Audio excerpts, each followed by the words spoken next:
Hoje, no dia 4 de outubro, o Papa Francisco publica um documento de grande repercussão. Trata-se da Laudate Deum. A Laudate é uma exortação apostólica.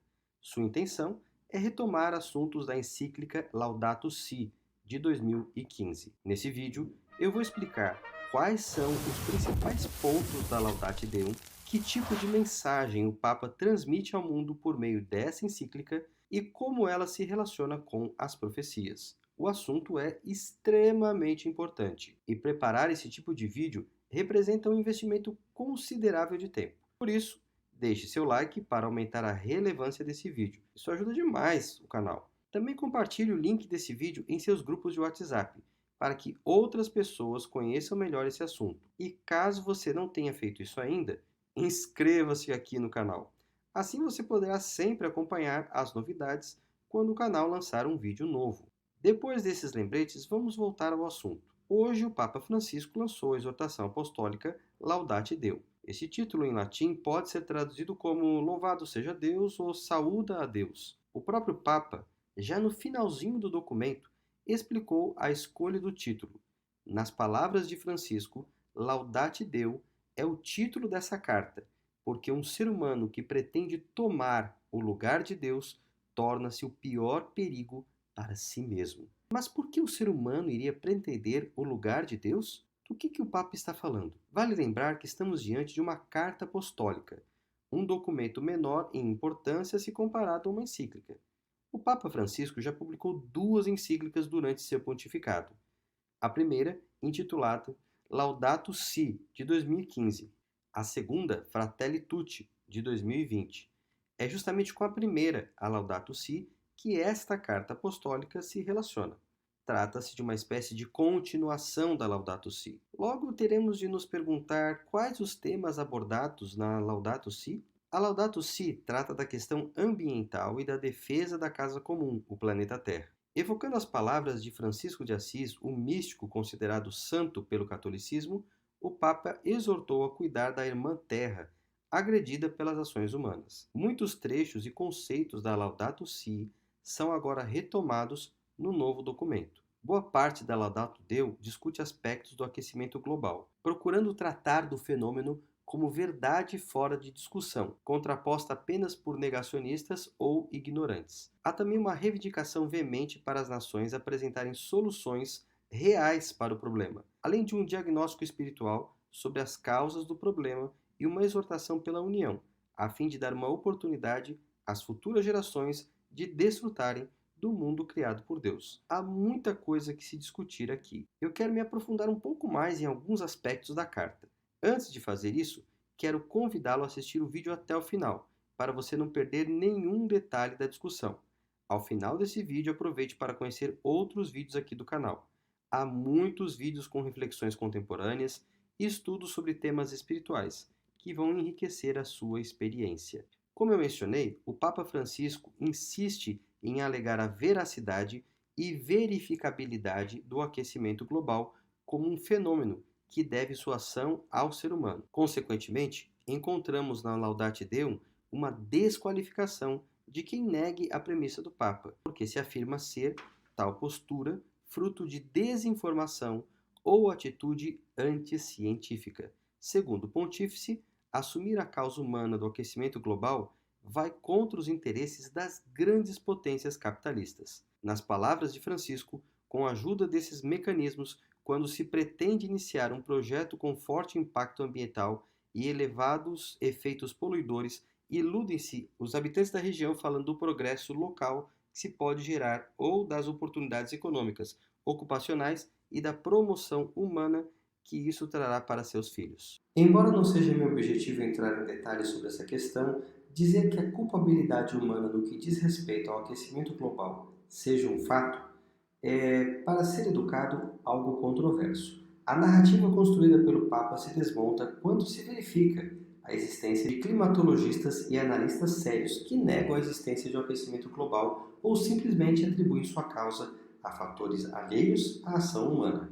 O climatologista Tim Ball, falecido no ano passado, escreveu um livro sobre o assunto, Human Caused Global Warming: The Biggest Deception in History, ou em tradução livre, a aquecimento global causado pelo homem, o maior engano da história.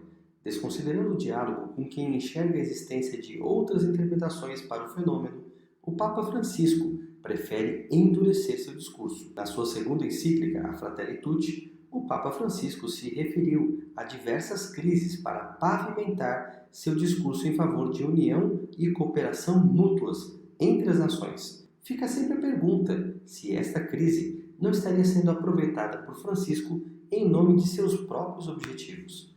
Mas vou tocar nesse ponto ao final desse vídeo. Agora, se você tem interesse em assistir minha análise sobre a Fratelli Tutti, o vídeo estará entre as recomendações finais. Se por um lado o Papa Francisco fala de termos ido longe demais em nossa agressão climática, causando danos irreversíveis ao planeta, ele se insurge contra o que se chama de diagnósticos apocalípticos nesta carta, apostando ser possível um ponto de virada. Para ele, tudo o que se nos pede é uma certa responsabilidade pela herança que deixaremos atrás de nós depois da nossa passagem por este mundo. Francisco ainda frisa a estreita interligação entre os homens e a natureza. Segundo o Papa, isso teria sido confirmado durante a pandemia de Covid-19. No parágrafo 58, o Papa faz um reforço para destacar a seriedade da questão ambiental.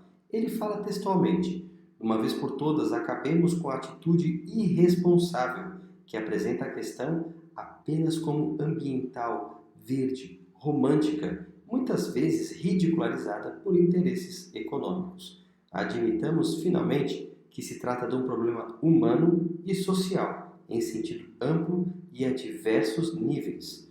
Por isso requer-se o envolvimento de todos. No mesmo parágrafo, um trechinho à frente, o Papa diz que cabe a cada família pensar que está em jogo o futuro de seus filhos. Justamente pela necessidade de cuidarmos da casa comum, a Laudato Deo se ergue contra o paradigma tecnocrático. Esse paradigma tecnocrático seria uma concepção da vida e da ação humana que estariam pautadas apenas pelo uso excessivo, abusivo e descontrolado dos recursos naturais, em nome das ambições humanas. O Papa recorda que recursos naturais como lítio, silício e outros mais não são ilimitados, muito menos seriam recursos para aumentar a dominação do homem. O discurso todo justifica a fala do Papa sobre a escolha do título da carta. Francisco quer convocar o homem para louvar e reconhecer o único Deus, abrindo mão de sua pretensão de se deificar ao assumir o paradigma tecnocrático. Penso que o Papa não deixe claro exatamente qual seria o ponto de equilíbrio. Recentemente mencionei em vídeo aqui no canal que, em reunião com reitores de universidades católicas da América do Sul, o Papa elogiou as tecnologias renováveis. Mas, no geral, o discurso parece sublinhar aqui tópicos sem se aprofundar neles, ou resolver contradições que emergem dos arcabouços do pensamento do líder católico. O Papa afirma: por consequente, um ambiente saudável é também produto de interação humana com o meio ambiente, como sucede nas culturas indígenas e aconteceu durante séculos em várias regiões da Terra. O elogio à cultura indígena aqui parece sugerir um modo de produção coletivista ou até mesmo nômade. Estaria o Papa Francisco assumindo uma postura contrária à tecnologia moderna com todos seus avanços? Parece que não, pois à frente, no parágrafo 38, ele defende o multilateralismo como um tipo de união entre pessoas do mundo para pressionar os governos. E como seria possível esse diálogo em um mundo globalizado sem a tecnologia contemporânea, justamente responsável por esse tipo de diálogo? Se o Papa denuncia o homem feito pelo paradigma tecnocrático como um Deus falso, ele também critica as falsas promessas da lógica do máximo lucro ao menor custo. Segundo as palavras do Pontífice, no parágrafo 31, nos últimos anos, podemos notar como às vezes os próprios pobres, confundidos e encantados perante as promessas de tantos falsos profetas, caem no engano de um mundo que não é construído para eles. O Papa critica igualmente a chamada meritocracia, a qual facilmente se transformaria num paravento que consolida ainda mais os privilégios de poucos com maior poder. Segundo Francisco, são necessárias mudanças, e elas virão apenas com ações individuais fortemente influenciadas pela questão dos sentidos. Fazem necessários também os acordos multilaterais entre Estados. Por isso, o Papa discursa sobre a importância das conferências das partes, chamadas COP, cuja precursora ocorreu no Rio de Janeiro em 1992. De lá para cá, entre várias edições da COP, o Papa destacou aquelas que mais foram produtivas e as que ficaram marcadas por tensões no diálogo e resultados inócuos. O Papa promove a COP 28, que ocorrerá nesse ano, como um sopro de esperança em meio ao drama da suposta crise climática. O Papa faz um chamado para que cidadãos controlem o poder político, a fim de conter os danos ambientais. Nas palavras dele, na última sessão da encíclica, aos fiéis católicos, não quero deixar de lhes recordar as motivações que brotam da sua fé. Encorajo os irmãos e irmãs de outras religiões a fazerem o mesmo, porque sabemos que a fé autêntica não só dá força ao coração humano, mas transforma a vida inteira, transfigura os objetivos pessoais e ilumina a relação com os outros e os laços com toda a criação. Destaca-se o forte tom ecumênico no apelo do dirigente católico. Em certo ponto, Francisco fala claramente em uma espécie de maior democratização na esfera global. O que seria isso? Não há muitos detalhes sobre esse processo sugerido. Talvez essa expressão se aproxime do que o Papa sugere na encíclica Fratelli Tutti, de 2020, quando fala em um governo mundial para gerenciar diversas crises contemporâneas. Estaria ele agora sugerindo um governo mundial mais participativo e engajado em uma agenda para gerir as crises? Ecologia, acordos climáticos, apelos ecumênicos e engajamento político. A Carta Apostólica Laudate Deum é uma atualização da encíclica Laudato Si, de 2015. O Papa Francisco busca mobilizar as pessoas contra os perigos do aquecimento global e fala suas causas, especialmente o processo tecnocrático que leva o homem a se endeusar enquanto despreza a natureza. Mas uma análise mais profunda mostra o problema na argumentação do Papa. Como já observei, o Papa Francisco usa expressões do místico católico Francisco de Assis. A divulgação da Carta Apostólica ocorreu na festa católica a Francisco, e o Papa escolheu seu nome em homenagem ao santo. Apesar de tentar equiparar a apreciação de Jesus pela natureza ao do místico de Assis, fica clara a diferença, e o próprio Papa incorpora esse misticismo. Repare em suas palavras afixadas no parágrafo 25. Nem sequer podemos considerar a natureza como uma mera moldura, onde desenvolvemos a nossa fé e os nossos projetos, porque estamos incluídos nela, somos parte dela e compenetramo-nos, de tal modo que se contempla o mundo não como alguém que está fora dele, mas dentro. Ainda segundo Francisco, o homem deve ser considerado como parte da natureza. No parágrafo 65, o Papa sublinha que as criaturas deste mundo já não nos aparecem como uma realidade meramente natural, porque o ressuscitado as envolve misteriosamente e guia para um destino de plenitude. As próprias flores do campo e as aves que ele, admirado, contemplou com seus olhos humanos, agora estão cheias da sua presença luminosa. Logo, há uma presença divina na natureza. Segundo o Papa, o universo desenvolveu-se em Deus, que o preenche completamente, e, portanto, há um mistério a contemplar numa folha, numa vereda, no orvalho, no rosto do pobre. Para Francisco, a natureza, portanto, não é a criação de Deus apenas, ela se torna palco de sua presença. A natureza atua como um sacramento para revelar Deus de forma mística. Isso difere da visão bíblica de Deus, a qual ensina que ele se revela em sua criação sem se imiscuir ou se confundir com ela. Veja como o Papa cria uma aproximação com o teísmo tradicional para logo se afastar dele. A cosmovisão judaico-cristã defende o valor peculiar e central do ser humano no meio do maravilhoso concerto de todos os seres. Mas hoje somos obrigados a reconhecer que só é possível defender um antropocentrismo situado, ou seja, reconhecer que a vida humana não se pode compreender nem sustentar sem as outras criaturas. De fato, nós e todos os seres do universo, sendo criados pelo mesmo Pai, estamos unidos por laços invisíveis e formamos uma espécie de família universal, uma comunhão sublime que nos impele a um respeito sagrado, amoroso e humilde. Outros conceitos igualmente perigosos aparecem na Carta Apostólica Laudate Deum. Há um clima de teologia da libertação. O Papa reproduz no início da carta uma fala dos bispos dos Estados Unidos. O nosso cuidado pelo outro e o nosso cuidado com a terra estão intimamente ligados. Há décadas, a teologia da libertação deixou suas raízes quando defendia a reforma agrária e incentivava o homem do campo a pegar em armas para fazer a revolução.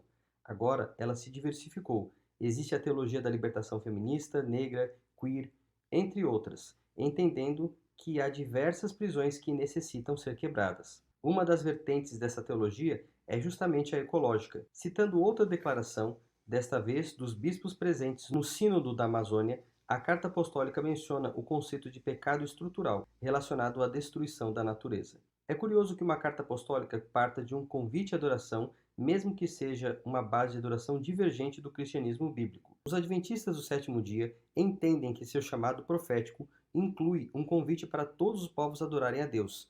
Veja Apocalipse 14, 6 a 7. Mas ao invés de nos concentrar na preservação desse mundo, anunciamos o seu fim. Ao invés de exaltarmos a criação, falamos do Deus que é simultaneamente Criador e Juiz. Curiosamente, enquanto a Igreja de Deus faz um convite final a todos os povos, Satanás mobiliza seus agentes em Apocalipse 16, reunindo as pessoas para marcharem em seu exército contra Deus. A mensagem de um evangelho eterno se choca com o falso evangelho de Roma.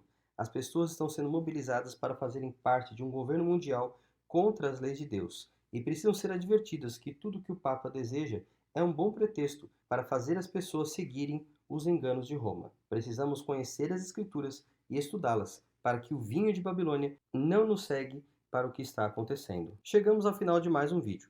Agradeço a você pela sua audiência. Deixe nos comentários a sua opinião sobre a nova carta apostólica do Papa Francisco e veja também o que outras pessoas estão comentando sobre o assunto e interaja com elas.